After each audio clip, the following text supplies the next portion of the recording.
It's the Final Word Daily. Adam Collins and not Geoff Lemon. Phil Walker stepping in for Geoff tonight, who's a bit poorly back here in Melbourne. I mean, goodness gracious me. I'm going to ask you to give a 30-second summary of the day, Phil. To the best of your ability, try and capture what happened on day 3 at Lord's. A day I reckon we might talk about for a while. Well, one of the all-time great innings by an England captain, 180 not by you-know-who.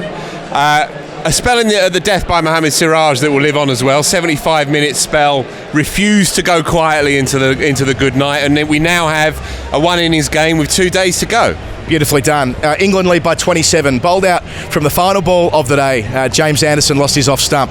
Maybe we should start at the end with Anderson's innings. All of the 16 balls that lasted for, or whatever it was. Seeing half a dozen front foot no balls, principally from Jasprit Bumrah, but also Mohammad Shami at the end. It was chaos. It was chaos. There was probably an element of manipulating the situation, probably to suit both teams. India didn't want to have to bat for 5 minutes at the end. England wanted to kind of hang in there as long as they possibly could. Joe Root was sitting on his bat at the end, as serene, as unperturbed as you've ever seen a cricketer. And Jimmy A, bless him, having worn a few, nutted a few down to third man off the badge. And then he couldn't resist having a flail at that last delivery. It kind of summed it all up, and it was an oddly apt way to finish one of the most enthralling days of cricket I've seen in a long, long time. And I'm not just saying this. Meanwhile, Joe Root, 2 Saturdays in a row, and he's strummed 200s. I mean, what a life. What a life. Forget what a talent, what a life. Well, when we spoke last week, it was at your wedding. And you hadn't seen a load of Root's innings, but in terms of where it sits, I mean, 22 Test hundreds, 16 in England, I think it is. He's the second youngest man to 9,000 Test runs now as well. He overtook Graham Gooch yesterday. He's gone from 7th to 2nd in that pecking order of England greats in the last 10 Test matches. I mean, it's building into what could be one of the great individual years. It is, yeah. 500s now, 1,200 and plenty runs across 10 Test matches, and he's got a fair few to go yet.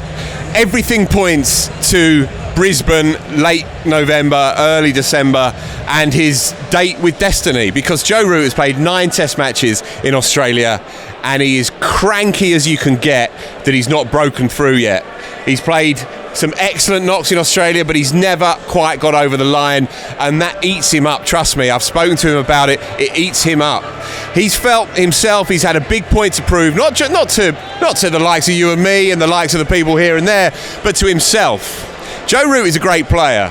Joe Root has been ordained as a great player, and Joe Root lost his way. Joe Root was averaging 32 across 3 completed seasons in home Test matches. He rolled into this year with a slightly reconfigured technique, and in the last 2 weeks he's batted as if Kane Williamson has rolled up in a corner and said, all right, look, I bow down to you. Here's how you do it. It was Williamson-esque with the way he played behind point, so exquisitely all day. And then to put a full stop on it, the reverse lap off Shami in the penultimate over of the day. It was thrilling cricket. Let's change gears and talk about India briefly and then come back to England perhaps. Mohammad Siraj, I mean, I've said it, I don't know how many times, it was like hundreds of Test wickets. He's the anointed successor to Ishant Sharma.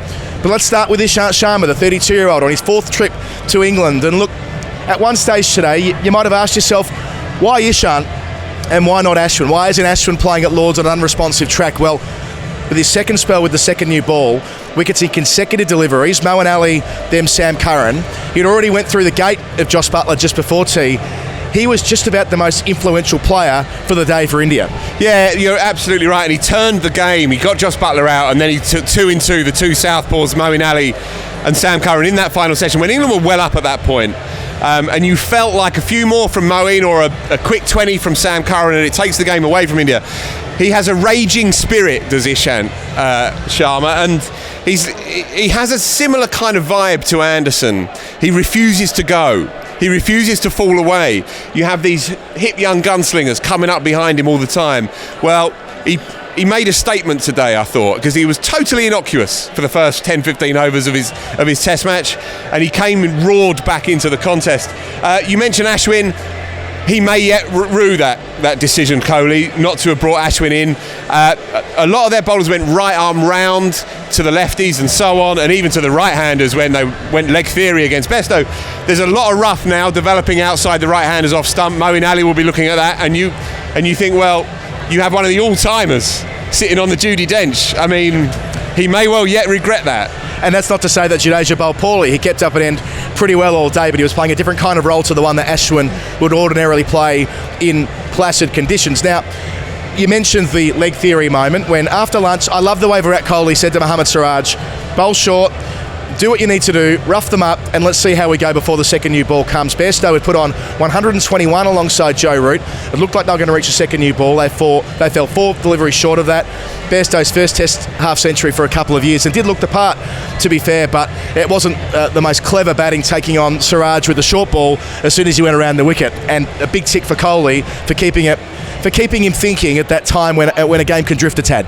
Yeah, you bang on. I mean, it's excellent captaincy, and he's got a real kind of belt and braces lieutenant there in Siraj who will do anything for him, and you can sense that. His spirit all day, Siraj, was magnificent to watch. England will be a wee bit cranky. They won't admit to it, but they will be a bit cranky because, as you say, Bairstow was batting beautifully there for 50-odd. Just see it off. There are 2 overs before the new ball, 78, 79 overs in. Just see it off. Don't give them a sniff. It wasn't the most telegraphed cricket, like four men out on the boundary and you're going to go right arm round and explore the middle of the pitch. Bairstow played nicely, but he could have played definitively. Joe Root's clearly our player of the day on the final word. For our Hall of Fame, the quirkier moment of the day, I'm going to nominate something kind of not really on the field. We've had a lot of pitch invaders so far this year, and Jarvo 69 really sits alongside Mrs. Grealish 69 from the Euros final for mine as something that we might see a bit of coverage of in the coming days. I mean, but I suppose, Phil, in practice, we're really looking at that penultimate over of the day that took 19 minutes. Yeah, something like that. As we said earlier, Anderson got clanged first ball from Jasprit Bumrah, and then I think he bowled five noes in an over. I think it was 11 ball over. And by the end of it, Kohli, who increasingly reminds me of Blackadder in Series 2, when he's just stroking his beard, planning the next attack. And he was at slip and he was in hysterics by the end of it. The whole day deserved a little bit of light relief, right? A little bit of Rosencrantz and Guildenstern at the end of what's been an operatic and powerful day. We got that at the end. It was the perfect way to sign off, genuinely. And I know we are prone to hyperbole, you and I, especially at the end of a long day when we've been commentating on it. But genuinely one of the most enthralling days cricket I can remember in a long, long time. Yeah, beautifully summed up. So tomorrow it's effectively a 2-innings game starting on the 4th morning, which is magnificent.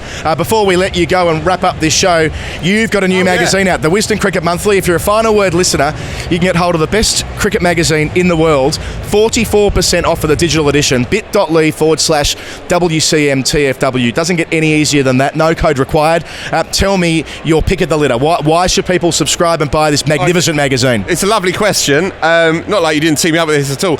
I've literally just landed by pure chance on page 58 of a 100-page magazine. Very good value.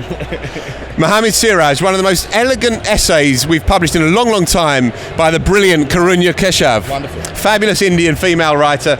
And she's done a number on Mohammad Siraj. India's Frontiersman, it's called. And it kind of encapsulates the special kind of meritocracy element of Indian cricket.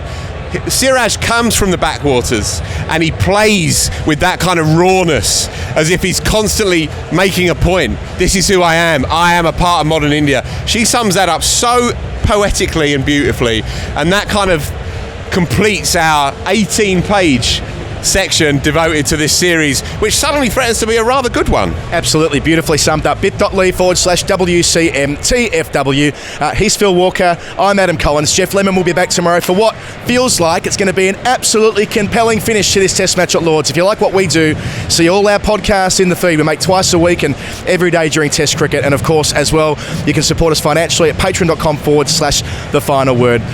That's it. Adam, Phil, catch you later. Good day.